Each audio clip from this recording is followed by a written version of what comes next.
on this Saturday night on the cusp of an historic comeback. We want the cup! We want the cup! One more win to bring the Stanley Cup home. And the unlikely high school yearbook prediction. My favorite team in the world, the Edmonton Oilers, to win the Stanley Cup in 2024. That made this man a celebrity. Keeping inexpensive Chinese electric vehicles out of Canada. What we need to do is slow them down over the next 5 years. How that could dash the hope for affordable EVs. The rise of hate crimes against Jews and Muslims. What the head of the RCMP says can and should be done about it. And risky rescue. That fell in the lake, right there. It's stuck between the float and the dock. The situation that could have cost the rescuer his life. Global National. Reporting tonight, Colleen Christie. Good evening. Thanks for joining us. In an historic comeback, the Edmonton Oilers are headed to Florida for the last do-or-die game in the Stanley Cup final. It has sent fans into a frenzy. I'm sticking to those words. If anyone can do it, it's the Oil. I'm a diehard fan, man. I've been waiting since 1990. There's a sea of orange and blue spreading right across the country as fans put their support behind the only Canadian team vying for the Cup. Jeff Semple is in Edmonton tonight with more on last night's victory and some rather remarkable predictions that have a chance of coming true. Oilers fans are known for being noisy, but this was absolutely deafening. Streaming out of the arena after Friday night's victory, Oilers fans went into a frenzy. Just one win away from capturing Canada's first cup in 3 long decades. I was going to ask you how you were feeling. This couple, lifelong Oilers fans, remember the last time the Oilers played in the finals in 2006, ending in crushing disappointment. How does this compare to 2000? Not even close. Not even close. It's unbelievable there, man. It's insane. Hey, the Cup's coming home!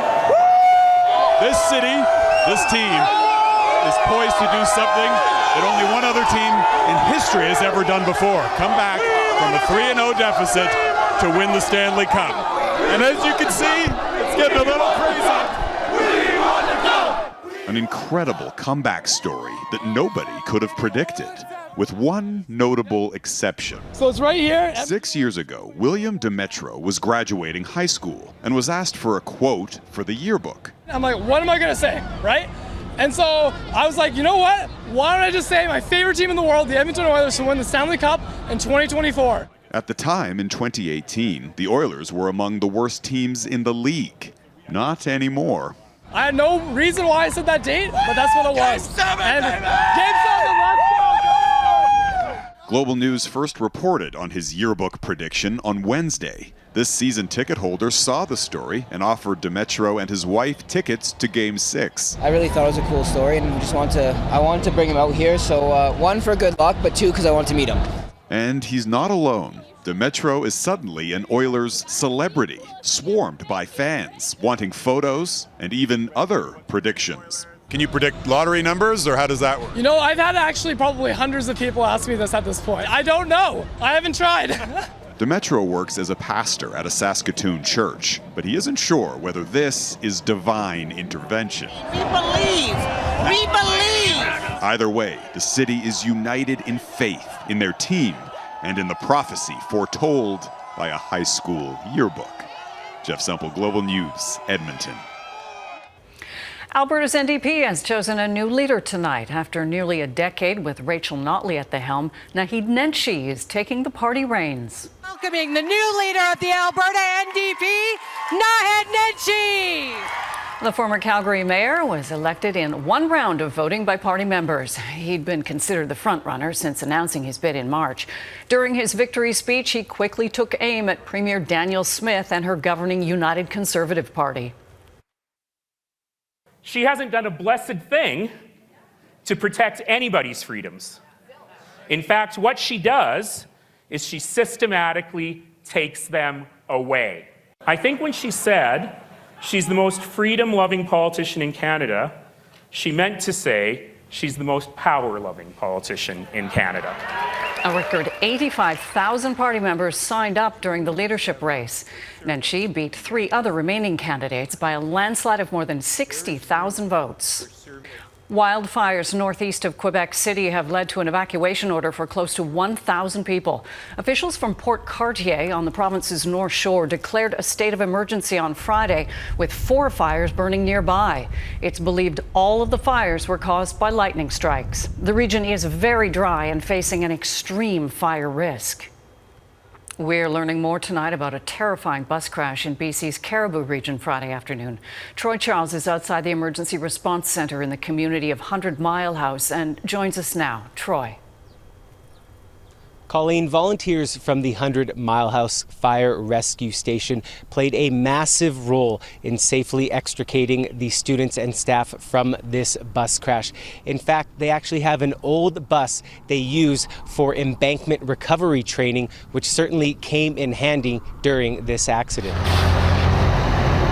Friday evening, tow trucks pulled the bus back up the steep embankment and onto the highway, the bus showing heavy damage to its front end. First responders say when they arrived on scene, many students had already removed themselves from the bus with the help of passersby. However, 2 people were still stuck and had to be extricated. One of them was a student that the rescue crew was able to remove out of the emergency exit out the back or rear of the bus, and the other patient was the driver, which needed to take a little bit more time to rescue, but we were able to move that metal and remove that patient as well. RCMP say a pedestrian was struck in a separate collision shortly after the bus crash. Sadly, that person did not survive. In total, there were 31 students and 4 adults on the bus at the time. 7 patients were transported by air ambulance. Another 7 were taken by ground ambulance to hospitals. The grades 6 and 7 students were returning 200 Mile after an overnight field trip to Gavin Lake. Remarkably fortunate with what we're hearing in terms of the injuries that were there. One of the volunteer firefighters who attended the crash had a child that was actually on the bus and had to be airlifted to a nearby hospital. It's expected to make a full recovery. So you can imagine how emotional that would be as not only a strong volunteer firefighter, strongly physically, but strongly emotionally, to be able to deal with your own child at the same time, concentrating on the other children that are needing help as well. We're still waiting to hear from BC Highway Patrol how the bus went off the highway and ended up down the steep embankment. Also, how it came to be that a pedestrian was struck and killed after the bus crash. Colleen?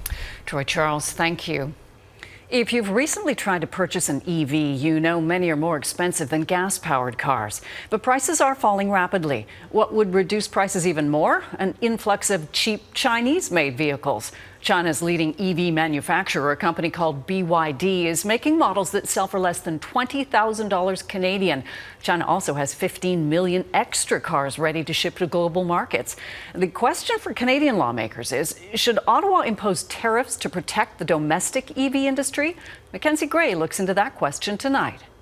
They're set to change the world, but who builds the electric cars you might drive in the future is at the heart of the latest trade war with China that Canada has been drawn into. We're competing against China's balance sheet as a country and its national geopolitical intent of getting market share in the 2 most lucrative markets in the world, Europe and North America. Chinese electric vehicle companies are dominating just about everywhere other than in North America, backed by subsidies from Beijing. China's got the capacity to produce half the world's cars, 4 times what the US can make, a market intertwined with Canadian producers.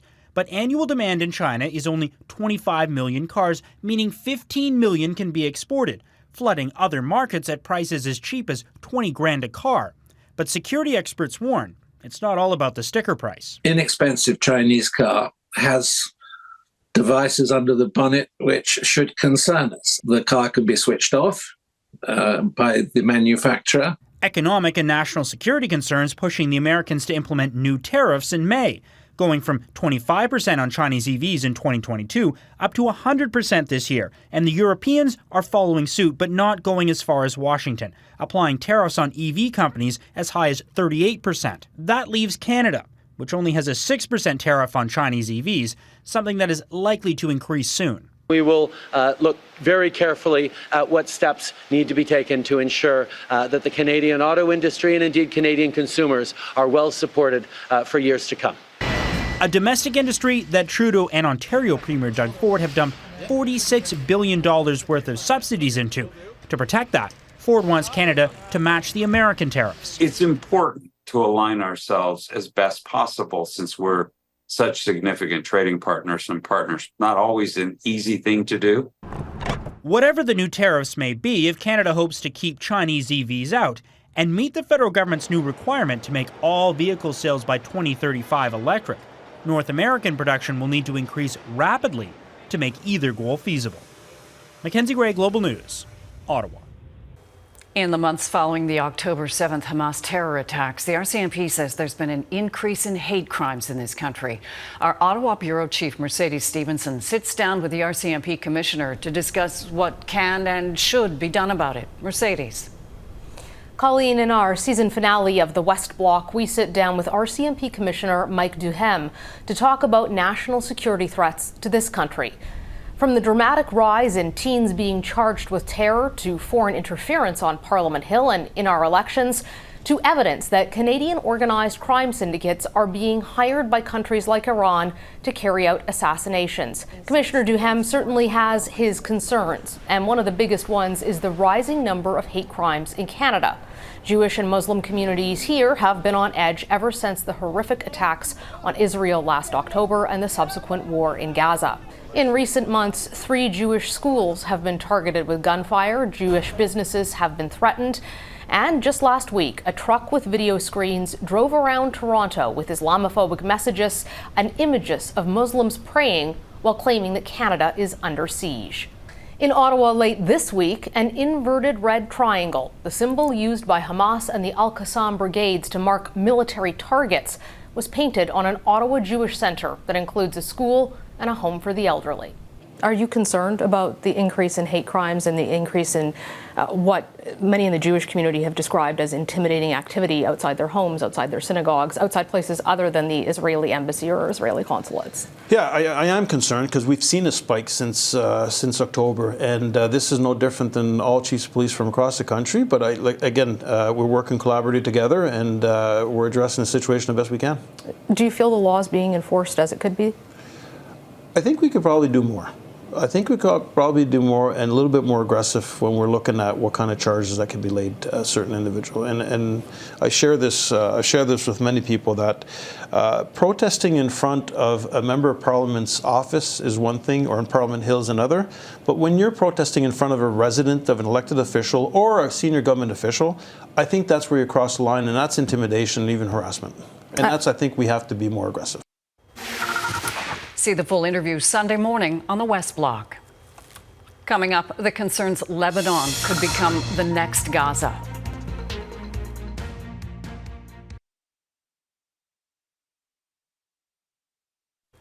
To the Middle East, where Israeli strikes continue to pummel Gaza as its war on Hamas drags on. And there are renewed concerns of conflict escalating beyond the territory. With Israel and Hezbollah militants in Lebanon trading more blows, the head of the United Nations has issued a dire warning about the spread of violence. Nathaniel Dove has more and a warning. This story contains disturbing images. The bloodshed continues. Israeli airstrikes killed at least 40 people in Gaza on Saturday, according to the Hamas-controlled health ministry. The Israeli Defense Forces say they struck Hamas military targets. This man says the bombardment put his family in hospital. More violence also in the West Bank. Israel saying it killed 2 militants in a gunfight. The UN Secretary General expressed his deep concerns that one miscalculation could trigger catastrophe. The people of the region and the people of the world cannot afford Lebanon to become another Gaza. But less than a day after Antonio Guterres called for restraint, the IDF released video it says shows an airstrike in Lebanon targeting a Hamas weapons supplier. It follows Hezbollah's heaviest attack on Israel since October 7th, its leader threatening the country, and the IDF announcing it had, quote, operational plans for an offensive in Lebanon. There can always be a mishap.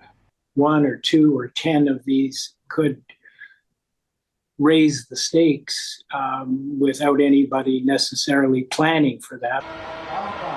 Thousands in Tel Aviv are demanding a new government, but a former ambassador to Israel believes Netanyahu's right-wing coalition is determined to fight. They want to be able to declare victory at any cost, at the cost of the hostages' lives, at the cost of soldiers' lives. And he says an attack on Hezbollah could anger the group's allies, like Iran. More than 37,000 people have been killed in Gaza. That number would quickly grow if the conflict spreads. Nathaniel Dove, Global News, Toronto. One of Canada's wealthiest men, James K. Irving, has died at the age of 96. Chairman of J.D. Irving out of St. John, New Brunswick, the company announced his death on Friday. The news comes just a month after his younger brother, Arthur Irving, died. Irving is survived by his 4 children. Taking the guesswork out of who's to blame ahead how science is pointing the climate change finger at us.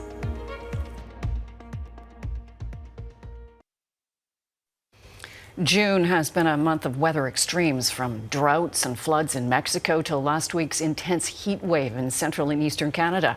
It's no longer controversial to say that weather is changing, but to what extent can scientists point to human-caused global warming as the reason? Well, that's changing too, as climate scientists develop advanced tools to link extreme weather to global warming with greater certainty. It's called climate attribution. Eric Sorensen tells us how it works. Was the heat dome that smothered eastern Canada this week a sign of things to come? It was even worse in Mexico and the southwestern U.S. this month. Recent extremes deepened a nationwide drought in Mexico, spiked desert temperatures above 50 Celsius, and put the most vulnerable at risk. This Red Cross worker says they were treating up to 5 people a day with heat stroke. Researchers say Mexico's peak 5-day heat wave in June was 35 times more likely because of climate change. This is what climate change looks like. These are the conditions that are going to become more likely, more severe. Advancements in computer modeling are making it possible to more quickly attribute recent weather extremes to climate change. In pre-industrial times, that heat wave would happen only once in more than 500 years.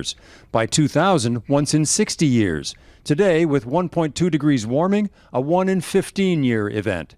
And by 2060, with 2 degrees warming and current policies, such extreme heat waves will strike every 4 years. It helps us see exactly what is going on with global warming, how is carbon pollution influencing the place where we live. In the southwestern U.S., wildfires have spread faster than they've seen in years. So you can see they're up here in this red line. That's like all-time high that we've seen in the last 10 years. In Canada, the intense heat wave hit even before summer arrived. The summers are a lot warmer now. Phil Monahan says he doesn't need more science to be convinced what's happening. The sort of progressive pattern upward, I think, is primarily climate change. But, say researchers, climate change attribution science can help policymakers target what needs to be done. What are the conditions that are becoming more frequent and more severe? And so those are the ones where we really need to invest our time in figuring out how do we keep people safe. If we're able to make this analysis and highlight the conditions that are becoming more likely because of climate change, that tells us the conditions that we need to focus on. Being faster to attribute extreme weather to climate change won't stop global warming, but could help in developing ways to adapt to it sooner. Eric Sorensen, Global News, Toronto. Next, how to rescue a baby when the mother could kill you in the process.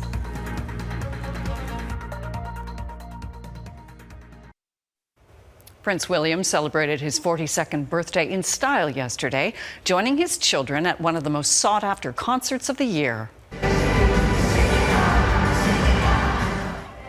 Seen here shaking it off on the first night of Taylor Swift's Eras tour in London, with the pop icon wishing William a happy birthday on social media platform X.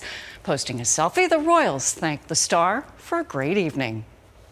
If you ever encounter a moose, you want to keep your distance, but that wasn't an option for one Alaskan pilot last week when he found a moose calf trapped in a dock and in peril.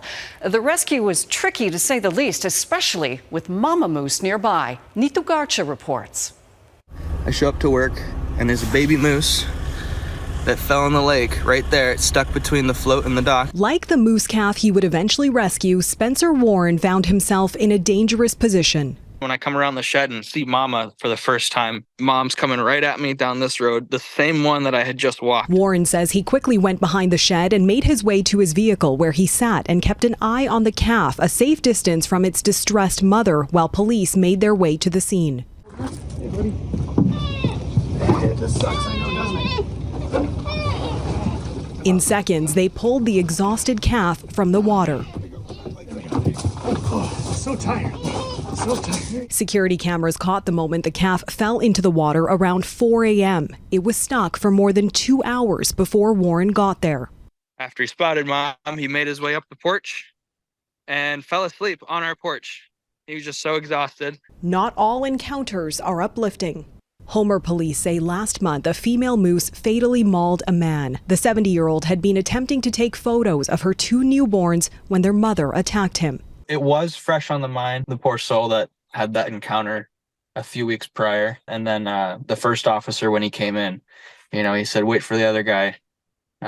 We already had one person killed, and we don't want another one. So there's just kind of caution across the board. Alaska's Department of Fish and Game says the animals are not normally aggressive, but they can be when harassed by people, traffic, or are tired and hungry. Thanks, man. Appreciate it. Grateful for a happy ending, officials in Homer, Alaska say moments like these underscore the delicate balance between human activity and wildlife. He went on his merry way, got back with Mom, and that was it. Nitu Garcha, Global News, Vancouver. Smart and brave, a good combination. That is Global National for this Saturday night. I'm Colleen Christie. Tonight's Your Canada is the Arrow Lakes in central Kootenay, British Columbia. We love to see your Canada. Please keep emailing your photos to viewers@globalnational.com. Thanks for watching. Sarah McDonald will be at the anchor desk tomorrow. Have a great night.